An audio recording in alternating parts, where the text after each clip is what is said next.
3 ಜನರ ಸಾವು, ಕೊಲೆ ಎನ್ಕೌಂಟರ್ ಕೊಲೆ ಮಾಡಿದ್ದಾರೆ. ಎನ್ಕೌಂಟರ್ ಮಾಡ್ಬೇಕಾದ್ರೆ ನೋಟಿಸ್ ಕೊಟ್ಟಿದ್ರು ಅವರಿಗೆ.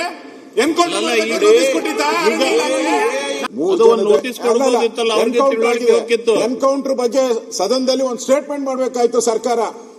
ಸನ್ಮಾನ್ಯ ಸಭಾಧ್ಯಕ್ಷರೇ, ಸದನ ನಡೆಯುವಂತ ಸಮಯದಲ್ಲಿ 3 ಜನರ ಎನ್ಕೌಂಟರ್ ಆಗಿದೆ. ಸದನ ನಡೀತಾ ಇದೆ. ಇಂಥ ಸಂದರ್ಭದಲ್ಲಿ ಇಡೀ ಕರ್ನಾಟಕವೇ ಒಂಥರ ಬೆಚ್ಚ ಬೀಳೋ ರೀತಿ 3 ಜನರ ಎನ್ಕೌಂಟರ್ ಆಗಿದೆ. ಈಗಾಗಲೇ ರೈತರೆಲ್ಲ ಒಂದು ಭಾಷೆಯಲ್ಲಿ ಮಾತಾಡ್ತಾ ಇದ್ದಾರೆ. ಅಲ್ಲಿ ಸತ್ತಿರ್ತಕ್ಕಂಥ ಕುಟುಂಬದವರು ಅವರು ಅಲ್ಲಿಗ ಕ್ವೆಶ್ಚನ್ ಅವ್ರು ಮುಗಿಸನ್ರಿ. ಅಲ್ಲ, ಅದು ಮುಗ್ಸಕ್ ಮುಂಚೆ ಕ್ವಶನ್ ಅವರ್ ಇರೋದೇ ಈ 3 ಜನ ಸಾವಿಗೆ ಯಾರು? ಹಂಗಾರೆ ಸರ್ಕಾರನೇ ನೇರ ಕಾರಣ. ಹಂಗಾರೆ ಇದಕ್ಕೆ ಸರ್ಕಾರನೇ ಕಾರಣ ಹೇಳ್ಬೇಕಲ್ಲ. 3 ಜನ ಸತ್ಯಕ್ಕೆ ಏನು ಇಲ್ಲ. ತಮಿಳುನಾಡು ಸಿಎಂ ಮಾತಾಡ್ತಾರೆ ಇದ್ರ ಬಗ್ಗೆ ಅಂತ ಹೇಳಿದ್ರೆ ಇದರಲ್ಲಿ ರಾಜ್ಯದ ವಿಚಾರ ಅಲ್ಲ, ಹೊರ ರಾಜ್ಯಗಳ ವಿಚಾರ ಆಗಿದೆ. ಅಧ್ಯಕ್ಷ ನೋಟಿಸ್ ಕೊಡೋಣ. ನಾವೇನ್ ಅನ್ಕೊಂಡಿದ್ವಿ ಅಂತಂದ್ರೆ ಸದನ ಪ್ರಾರಂಭ ಆಗ್ತಿದ್ದಂತೆ ಸರ್ಕಾರ ಸೋಮೋಟೋ ಸ್ಟೇಟ್ಮೆಂಟ್ ಮಾಡುತ್ತೆ ಅಂತ. ಘಟನೆ 24 ಅವರ್ಸ್ ಆಯ್ತು ಘಟನೆ ಆಗಿ. ಸದನ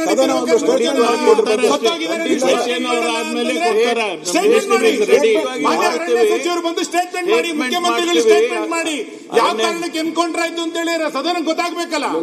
ಸದನ ಗೊತ್ತಾಗಲಿದ್ರೆ ಹೆಂಗಾಗುತ್ತೆ? ನಿಯಮಾವಳಿ ಪ್ರಕಾರ ಹೋಗೋನು ಕ್ವೆಶ್ಚನ್ ಸರ್ಕಾರ ಸೋಮೋಟೋ ಸ್ಟೇಟ್ಮೆಂಟ್ ಮಾಡಬೇಕಾಗಿರೋ ನಿಯಮಾವಳಿ ಪ್ರಕಾರನೇ ಸದನ ನಡೀತಾ ಇರ್ಬೇಕಾದ್ರೆ ಮಾಡ್ಬೇಕು ಅವರು.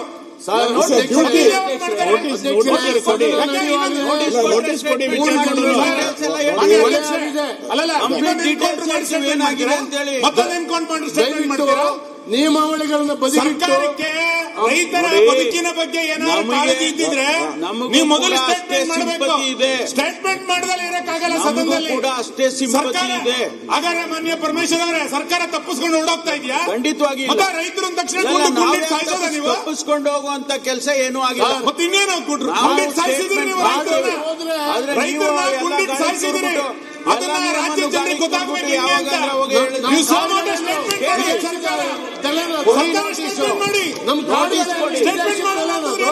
ಗುಂಡಿಟ್ಟು ಸಾಯಿಸ್ತೀರಿ ಅಂತ ಇದು ಯಾವ ಅಮಾನುಷ ಕೃತ್ಯ ಸರ್? ಇದು ದಯವಿಟ್ಟು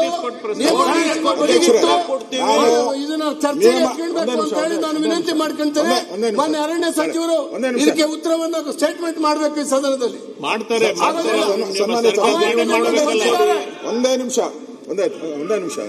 ಜನ ಕೂತಿದ್ದಾರೆ ಅಲ್ಲಿ.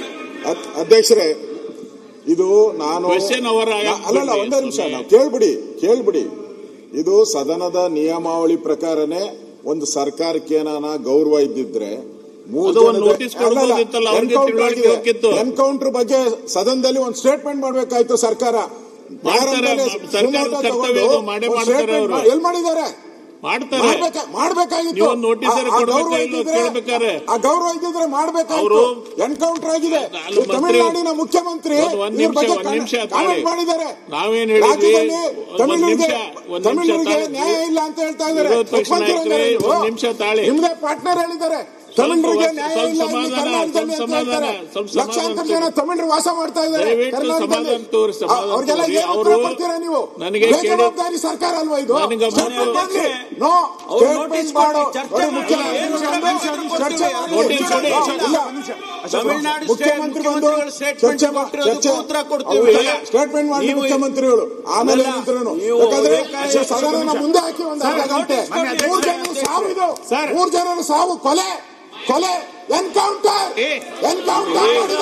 ಕೊಲೆ ಮಾಡಿದ್ದಾರೆ. ಕೊಲೆಗಾರರಿಗೆ ಶಿಕ್ಷೆ ಆಗಬೇಕಲ್ಲ. ಏನ್ ಮಾಡಿದ್ದಾರೆ ಕೊಲೆಗಾರರಿಗೆ ಶಿಕ್ಷೆ ಕೊಟ್ಟಿದ್ದಾರೆ. ಅವರು ಕೇಳಿ ಮಂತ್ರಿಗಳು ಹೇಳಿದ್ರು ನೀವು ಕ್ವೆಶ್ಚನ್ ಅವರ್ ಆದ್ಮೇಲೆ ಸ್ಟೇಟ್ಮೆಂಟ್ ಕೊಡಿ ಅಂತ ಹೇಳಿದ್ರು. ನಾನು ಅವ್ರು ಹಿಡಿದಿಲ್ಲ ಇನ್ನ. ಎಲ್ಲ ಚರ್ಚೆ ಮಾಡೋದು, ಎಲ್ಲ ಚರ್ಚೆ ಮಾಡಿ ಸರ್ಕಾರ ನಮಗೂ ಬೇಕಾಗಂದ್ರೆ ಈಗ ಪರಿಹಾರ ಸಿಗಬೇಕಂದ್ರೆ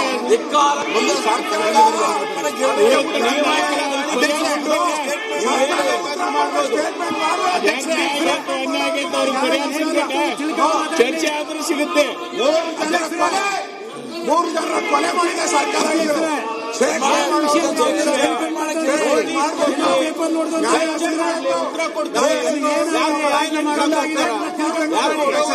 ಸ್ಟೇಟ್ಮೆಂಟ್ ಮಾಡ್ಬೇಕಿದು.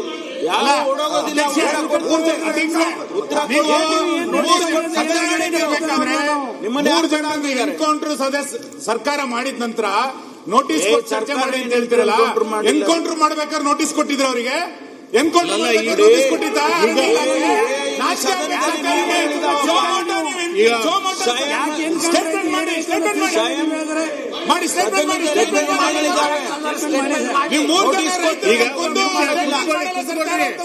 Please sit down. ಕುಂದ್ರಿ, ಬಂದಾರ ಅರಣ್ಯ ಸಚಿವರು ಬಂದಿದ್ದಾರೆ. ಕುಂದ್ರಿ. ಬೆಳಿಗ್ಗೆ ನನ್ಗೆ ಫೋನ್ ಮಾಡಿದ್ದರು. ನಾನೇನ್ ಹೇಳಿದೆ, ಪ್ರತಿ ನಿಮ್ ಏನ್ ನೇಮ್ ಇರ್ತೈತಿ, ಈಗ ಪ್ರಶ್ನಾವಳಿ ಆದ್ಮೇಲೆ ಮಾಡ್ರಿ ಅಂತಂದೆ. ಇಲ್ಲಿಕ್ಕೆ ಅವ್ರು ಮೊದ್ಲು ಬಂದ ಮಾಡ್ತೀನಿ ಅಂತ ಹೇಳಿದ್ರು ಅವ್ರು ಬೆಳಿಗ್ಗೆ. ವಿಷಯ ಇದು ಈಗ ಮಾಡ್ತಾರಲ್ಲ, ಮಾಡ್ಲಿ ಸ್ಟೇಟ್ಮೆಂಟ್ ಮಾಡ್ಲಿ ಅಶೋಕ್. ನಮ್ಮ ರಾಜ್ಯದ ಅರಣ್ಯ ವಿದೇಶಿದಲ್ಲ, ಅಲ್ಲ ಅದು ನಮ್ಮ ದೇಶದಿಂದ. ಈಗೆಲ್ಲ ಚರ್ಚೆ 3 ಜನ ಕೊಲೆ ಮಾಡೋ ಪರಿಸ್ಥಿತಿ ಏನಾಗಿದೆ, ಯಾಕಾಗಿದೆ, ಎನ್ಕ್ವೈರಿ ಕೊಟ್ಟಾರ, ಕೂತಿದ್ದಾರೆ. ಎಲ್ಲ ಬರ್ತೇ ಚರ್ಚೆ ಮಾಡಿ. ಒಂದು ಏನಾರ ನ್ಯಾಯ ಸಿಗ್ಬೇಕಾದ್ರೆ ಚರ್ಚೆ ಆಗ್ಬೇಕು. ಅಧ್ಯಕ್ಷರೇ, ಇದು ಒಂದೇ ನಿಮಿಷ ರೆಡ್ಡಿ ಅವರೇ, ಒಂದೇ ನಿಮಿಷ ರೆಡ್ಡಿ ಅವರೇ, ಇದು ಬರೀ ಕರ್ನಾಟಕಕ್ಕೆ ಸಂಬಂಧ ಸೀಮಿತ ಆಗಿಲ್ಲ. ಈಗ ತಮಿಳುನಾಡಿಗೆ ಹೋಗಿದೆ. ಅಲ್ಲಿನ ಡಿಎಂಕೆ ಮುಖ್ಯಮಂತ್ರಿ ನಮ್ಮ ರಾಜ್ಯದ ಬಗ್ಗೆ ಅವಹೇಳನಕಾರಿ ಮಾತು ಆಡಿದ್ದಾರೆ. ಖಂಡನೀಯ ಅಂತ ಹೇಳಿದ್ದಾರೆ. ಕರ್ನಾಟಕ ಸರ್ಕಾರನ ಖಂಡನೀಯ ಅಂತ ಹೇಳಿದ್ದಾರೆ. ಇಷ್ಟು ಹೇಳಿದ ಮೇಲೂ ಈ ಸರ್ಕಾರಕ್ಕೆ ಸ್ಟೇಟ್ಮೆಂಟ್ ಮಾಡಬೇಕು ಅಂತ ಜ್ಞಾನ ಇಲ್ಲಲ್ವಾ? ಮಾಡ್ಲಿ, ಅವ್ರು ಸ್ಟೇಟ್ಮೆಂಟ್ ಮಾಡ್ಲಿ.